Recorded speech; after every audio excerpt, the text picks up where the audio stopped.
ওই দিদি ও বাবা ওই যাচ্ছি ওই ওই ওই ওই ইস ইস হাই হাট। দেখো আমাদের রান্নাঘর থেকে তো হঠাৎ করে দেখো সাপ ঢুকে গেছে। তো সাপ আস্তে আস্তে পুরো উনুনের মুখের দিকে চলে আসে। ওরে বাবা, তো আমার বিড়ালের জন্য কতটা উপকার হচ্ছে দেখো। ও বাবা কি অবস্থা, দেখো সাপ ঢুকে গেছে, ওই ফাটা দিয়ে যাচ্ছে এখন সাপটা দেখো। বাবা আমি যত ঘা দিচ্ছি ওই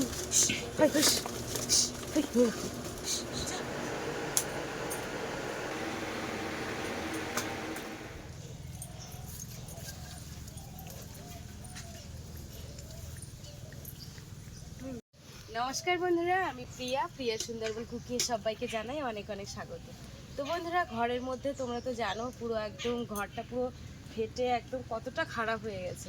তো আজকের এই ঘরের মধ্যে আজকে মাটি দেবো, তো খুব খারাপ দেখাচ্ছে আর এমনি বেড়াটা ভেঙে পড়ে যাওয়ারও সম্ভাবনা বেশি। তো এই জন্য দেখো মাটি দেবো, তার জন্য এখন মাটি নিয়ে যাচ্ছি। তো বন্ধুরা আজকে পর্বটা দেখতে থাকো, ভালো লাগবে। এখন এই মাটি নিচ্ছে এই জায়গা থেকে।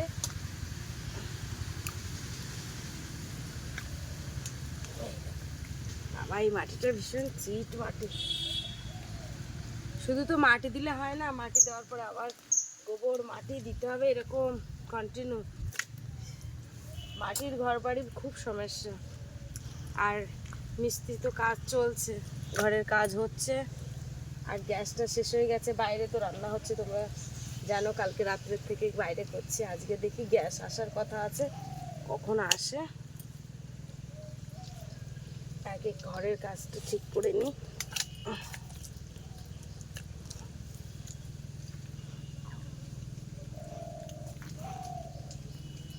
এই যে দেখো কতটা মাটি নিয়েছি, এই মাটি ভেজা মাটি তো শুধু ভার। তো যাই ঘরের থেকে এরকম বালতি মাটি নিয়ে যেতে হবে, তো ঠিক নেই। বিরাট ভার হয়ে গেছে।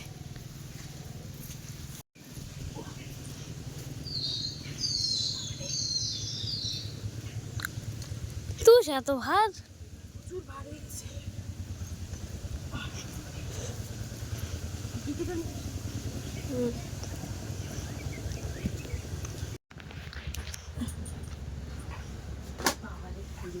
কি দিয়েছে, ক্যামেরাটা একটু কাছে নিয়ে দেখি দাও।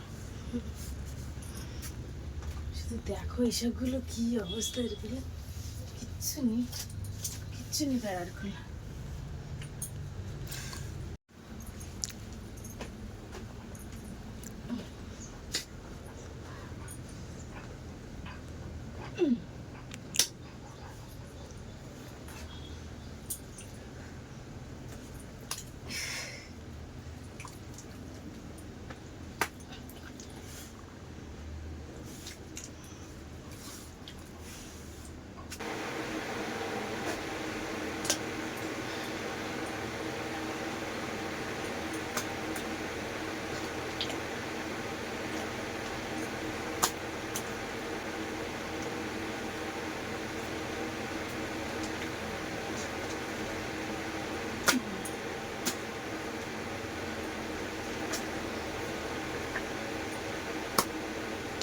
আমি যেই ঘরটা এখন ভেঙে গেছে, এখন মাটি দিয়ে লেপছি, তো এই ঘরটা কিন্তু উপরের যে চালটা অ্যালবেস্টার তোলা, ওই চালটা কিন্তু আমার শ্বশুর বানিয়ে দিয়েছিল। আর চারিখানার যে বেড়াটা, ওই বেড়াটা কিন্তু একটা বেড়া আমার শ্বশুর ধরে দিয়েছিল, আর পরপর দুটো বেড়া মানে আমি নিজে হাতে করে একা একা আর কি বেড়াটা দিয়েছিলাম। তখন বাপি অনেক ছোট ছিল। এখান থেকে 4 বছর 4 বছর 4.5 বছর হয়ে গেছে এই রান্নাঘরটা হয়েছে। তখনও কিন্তু বাপের বাবা কাজের সূত্রে কোথায় চলে গেছিলো, আমি নিজে নিজে তৈরি করেছিলাম। তো আজকে দেখো ঘরটা ভেঙে গেছে, আজকে আবার ঘরটা রিপেয়ার করছি নিজে নিজেই। মাটির ঘর যত লেপা পোছা করবো তত কিন্তু দেখতে সুন্দর হবে। তোমরা কিন্তু আমাকে প্রচুর ভালোবাসা দিচ্ছ, তোমরা ভালো ভালো কমেন্ট করছো, আমার সত্যি ভীষণ ভালো লাগে। আমার প্রত্যেকটা খারাপ সময়ের মধ্যে দিয়ে তোমরা যেভাবে আমার পাশে আছো, আমি তার জন্য অনেক খুশি যে তোমাদের সারাদিন পরে তোমাদের কমেন্টগুলো দেখতে পেলে আমি ভীষণ খুশি। অনেকেই তোমরা কমেন্ট করো, অনেকেই 2-1টা কমেন্ট আসে অনেকে, তো তারা হয়তো আমার রেগুলার ভিডিও দেখো না। তো আমি বাম হাত দিয়ে ভাত খাই না, আমি কিন্তু ডান হাত দিয়ে ভাত খাই। তো তোমরা জানো না তাই বলছো, যেহেতু সামনের ক্যামেরা দিয়ে ভিডিও বানালে ওরকম দেখায়, যেহেতু বাপি আর আমি দুজনে বানাই, পেছনের ক্যামেরা দিয়ে বানালে আমাদের খুব অসুবিধা হয়। ধরার সমস্যা হয়, তার জন্য দেখো আমি ডান হাত দিয়ে কাজ করছি, কিন্তু তোমরা হয়তো ভাবছো যে আমি মনে হয় বাম হাত দিয়ে করছি। বাপি এখন একটু ক্যামেরার সামনে নেই, তো এই যে দেখো এখন মাটি তুলতে এসেছি, প্রচণ্ড রোদ, আমি কতটা ঘেমে গেছি তোমরা বুঝতে পারছো। আর বেশি নরম মাটিতে নেওয়া যাবে না, শক্ত মাটি নিয়ে যেতে হবে, কারণ শক্ত মাটি না নিলে ওই বেড়া ঝুলে যাবে। তার জন্য দেখো এই যে এখান থেকে শক্ত মাটি নিচ্ছি।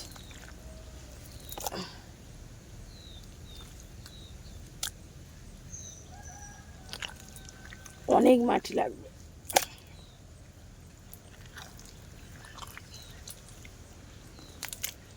আমরা খাওয়া দাওয়ার থেকে সব কিছুই ডান হাত দিয়ে করি, কিন্তু ক্যামেরার জন্য এরকম দেখাই। তো অনেকেই আমাকে কমেন্ট করো, অনেক দিদি ভাইরা আছে আমার বিড়ালগুলোকে কিন্তু ভীষণ পছন্দ করে, আর আমি বিড়ালদেরকে ভালোবাসি। পরপর দুটো বিড়াল নিয়ে এসেছিলাম। তো একটা বিড়াল আমি খাওয়া দাওয়া দিয়ে বাপের বাড়িতে গেছিলাম, বাপের বাড়ি থেকে এসে দেখতে পাচ্ছি একটা রাত কাটিয়ে এসেছি, দেখতে পাচ্ছি সকালবেলা উঠে সে বিড়াল চলে গেছে। তো আর পাওয়া যায়নি। তারপরেও তোমাদেরকে হয়তো দেখানো হয়নি ক্যামেরার মাধ্যমে, ছোট্ট একটা বিড়াল নিয়ে এসেছিলাম, এসে মানে দুধ খেতে দিয়েছিলাম, কিন্তু এত ঝামেলা করছে মানে অত্যাধিক, তাই বাপির দাদা ভাইও বকেছে। তারপরে লাস্টে গাঢ় করে দুধ খাইয়ে দিয়ে ওকে একটা ভালো বাড়ির সামনে দিয়ে এসেছিলাম, মানে যে বাড়িতে আর কি বিড়াল রাখে। সবাই তো বিড়াল পছন্দ করে না, কারণ ওই বিড়াল যাতে তাতে মুখ দিচ্ছে এত পরিমাণে, যেহেতু শিক্ষা হয়নি ছোটোবেলা থেকে, সেরকম শিক্ষায় শিক্ষিত না। আর বাপির দাদাভাই বকছিল, আর ঘরে পায়খানা ফাইখানা করছিল, তার জন্য আমি দুদিন বাদে গিয়ে বাপিকে নিয়ে গিয়ে আমরা সেই বিড়ালটাকে আবার একটা ভালো জায়গায় দিয়ে আসি, যে বাড়ির সামনে দিয়ে আসি সেই বাড়ির লোক যেন পুষতে পারে। আমি কিন্তু প্রত্যেকের ভিডিওর যে মন্তব্য করো সেই মন্তব্যের রিপ্লাই কিন্তু আমি দিই। তো তার মধ্যে আমি কিছু কিছু রিপ্লাই আমি বলি, যেটা হচ্ছে সুভাষিনী রূপকথা আমাকে কমেন্ট করেছো যে আমার নামটা নিও ভিডিওতে। তো অনেক ধন্যবাদ আমার ভিডিও দেখার জন্য, খুব ভালো লাগলো। আর কোথা থেকে দেখছো অবশ্যই কমেন্ট করবে। আর হ্যাঁ, একদিন কমেন্ট করে চলে গেলে কিন্তু তোমরা বুঝতে পারবে না যে তোমাদের ভিডিওতে নাম কখন নিলাম বা কী বৃত্তান্ত। তার জন্য রোজ ভিডিও দেখতে হবে, দেখলে অবশ্যই বুঝতে পারবে। আর মঞ্জু দিদিভাই অনেক ধন্যবাদ, কারণ তুমি পরের বারও বলেছিলে যে আমার ভিডিওতে নামটা নাও। অনেক অনেক ধন্যবাদ, ভালো থেকো। আর আমার এইভাবে এত সুন্দর সুন্দরভাবে কমেন্ট করার জন্য, আর আমার ভিডিও যে এত ভালো লাগে তার জন্য। ভালো থেকো, আর কোথা থেকে দেখছো অবশ্যই কমেন্ট করবে। আর হ্যাঁ, যাদের নাম নিলাম না তারা কিন্তু একদম কষ্ট পাবে না, রাগ করবে না। আর উৎপল দাদাভাই তো আছে আমার, একদম লম্বা লম্বা ফর্দের মতো কমেন্ট করে, আমি প্রত্যেকটা অক্ষর কিন্তু আমি পড়ি, একটা কমেন্ট কিন্তু বাদ দিই না।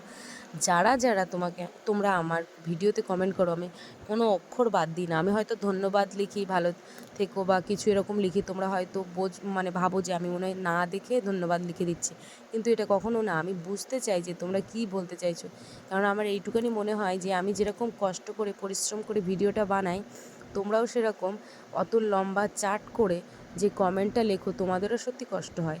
আর আমি কমেন্টটা না পড়ে চলে যাবো, তো ওরকমটা একদম ভেবো না। দেখো আমি কিভাবে বেড়ার গায়ে মাটি দিচ্ছি, মোটে মাটি লাগছিল না। তারপরে কাঠ নিয়ে এসে কাঠগুলো ঢুকিয়ে দিয়ে এরকম টাইট মাটি দিয়ে এরকম করে করে সেঁটে লাগাচ্ছি। তো বিশ্বাস করো ভীষণ কষ্ট হচ্ছে, যেহেতু অসুস্থর উপরে উঠেছি। তো তবু কী বলবো বলো, এইভাবে থাকাও যায় না। ঘর বাড়ি অগোছালো থাকলে, ভাঙা হোক, সেই জায়গাটা অন্তত পরিষ্কার থাকলে দেখতে ভালো লাগে, আমার তো এটাই মনে হয়। তো বাপি এখনও দেখেনি, বাপি দেখলে একটু খুশি হবে, যেহেতু কারণ ও পছন্দ করে যে ঘর বাড়ি গুছিয়ে রাখতে। তো আর এই দিকটা দেখো আস্তে আস্তে কতটা ভাঙা, কিন্তু দেখো আমি আস্তে আস্তে আস্তে আস্তে কাজ করছি। আর আরেকটা কথাও বলি, যে আমি কিন্তু যথেষ্ট পরিমাণে হাতের স্পিড দিয়ে কাজ করি প্রত্যেকটা কাজ, আর আমি টাইম মেনটেন করে করি, যে আমি এই কাজের পরে এটা করব, এটার পরে ওইটা করব, আমি নিজে নিজে সিলেক্ট হয়ে যাই, জানো তো। তো যাই হোক, তোমাদের সাথে গল্প করতে করতে আমার নিজেরও ভালো লাগলো।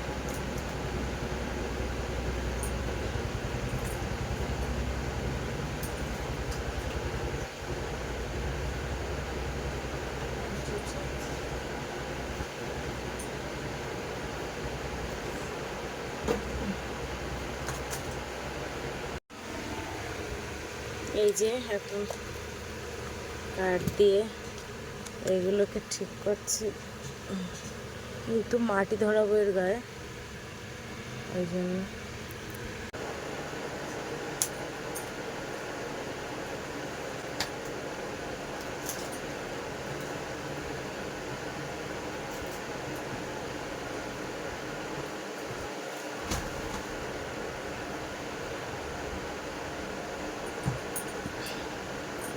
দেখো ভাঙা জায়গাগুলো কিভাবে মাটি দিয়ে লেপে দিয়েছি, তোমাদেরকে আর দেখায়নি কারণ ভিডিও যেহেতু অনেক বড় হয়ে যাবে।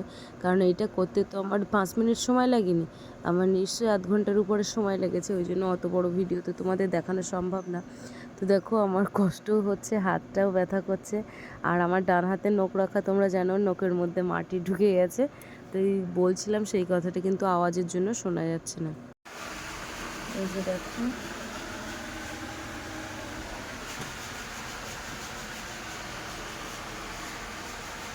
এবারে কার্পেট পেতে দিয়ে ভালো করে মুছে নেব।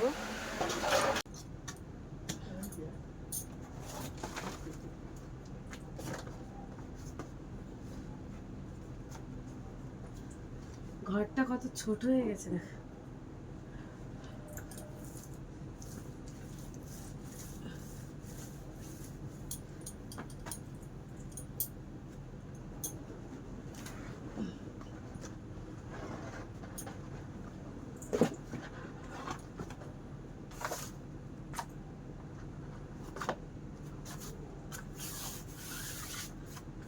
এবারে ঘরটাকে মুছবো ভালো করে, এবারে ভালো করে ভেজা কিছু খুব সুন্দর করে মুছে নেব, নিলে এবার ভালো লাগবে। তো এতক্ষণ কি কি কাজ করলাম তোমাদেরকে দেখাই। এই যে পরপর এক কলসি ও এক কলসি 2 কলসি জল দেখাচ্ছে, থালা বাসন ছিল সেগুলো মেজে এসেছি। এই যে চানের জল, আর এই বোতলে এই 1 ব্যাগ, আর এই যে 1 ব্যাগ, 2 ব্যাগ। তার সাথে সাথে বাইরে পুরো 1 গামলা কাচাকুচি করে সব রোদে মেলে সেগুলো সব তুলে, মানে রোদে মেলে দিয়েছি, আর যেগুলো আসেই ছিল সেগুলো সব আবার তুলে দিয়েছি। এখন এই ঘরটা মুছবো, মুছে চান করে রান্না বসাবো।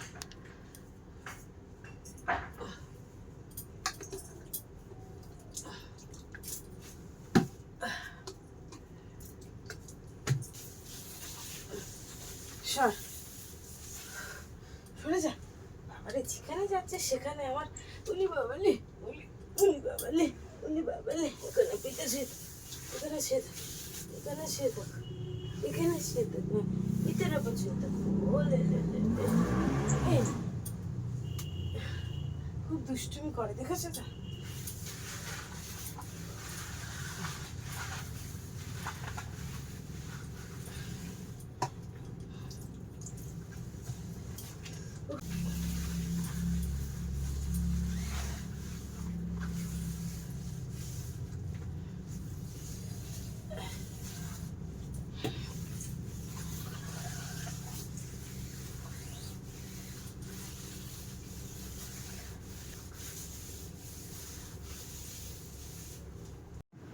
এই দেখো কত সুন্দর করে পরিষ্কার করে দিয়েছি চারিখানাটা।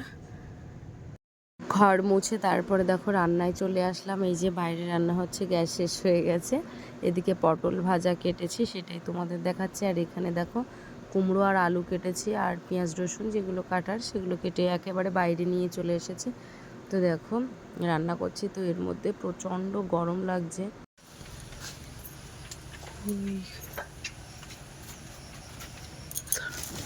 ওই দিদি, ও বাবা,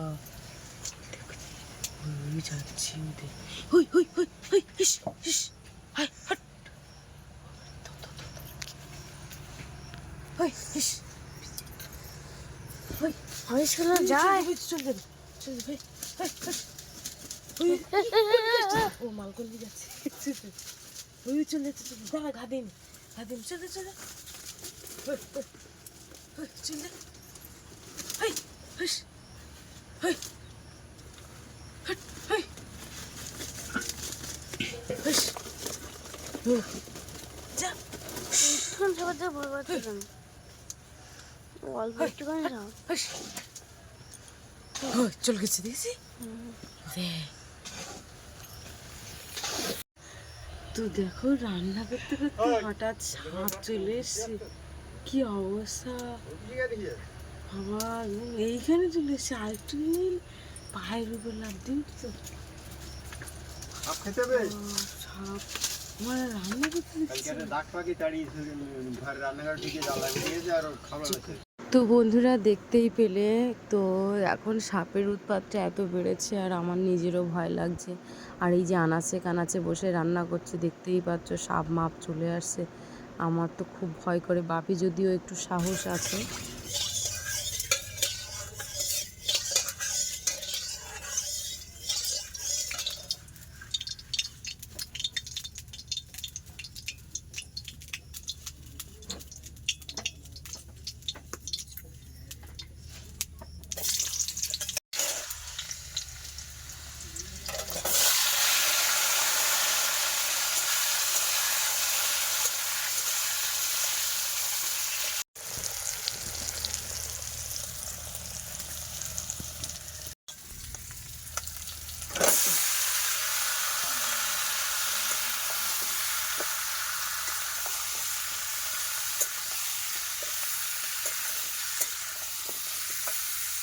বিশ্বাস করো, আমি যে কি বলবো, আমার কোনো ভাষা নেই। আমি রান্না করছি তাই ভয়ে ভয়ে রান্না করছি।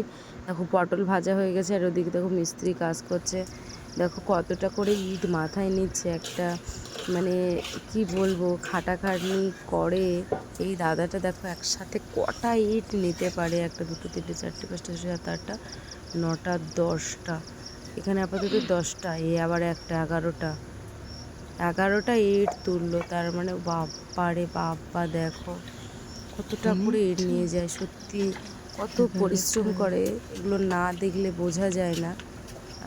তো ভীষণ খারাপ লাগে। দেখো ঘরটাই আস্তে আস্তে কিন্তু অনেকটা দূরে এগিয়ে যাচ্ছে। আর ওই যে কাজ করছে উপরে, ওটা মেসোমশাই কাজ করছে, ওইটা হচ্ছে মেন মিস্ত্রি।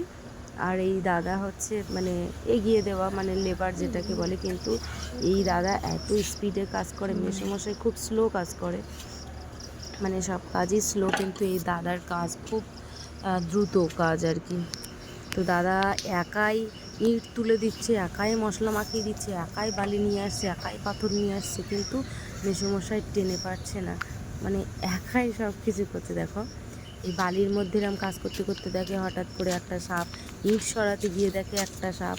মানে তোমরা বুঝতেই পারছো, এই বর্ষার সময় যেহেতু আনাজ কানাচে কচু বাগান, এই বাগান হ্যান বাগান, তার জন্য সব সাপের উৎপাতটা এত বেড়েছে।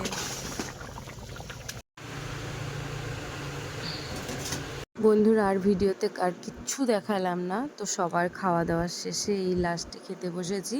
তো প্রচণ্ড খিদে পেয়েছে, যেহেতু বুঝতেই পারছো অনেক কাজকর্মের মধ্যে দিয়ে নিজেও অনেকটা মানে শরীরে পরিশ্রম হয়ে গেছে। তার জন্য ভিডিওটা এখানে শেষ করছি। কেমন লাগলো কমেন্টের মাধ্যমে জানাবে। সবাই ভালো থেকো, ধন্যবাদ।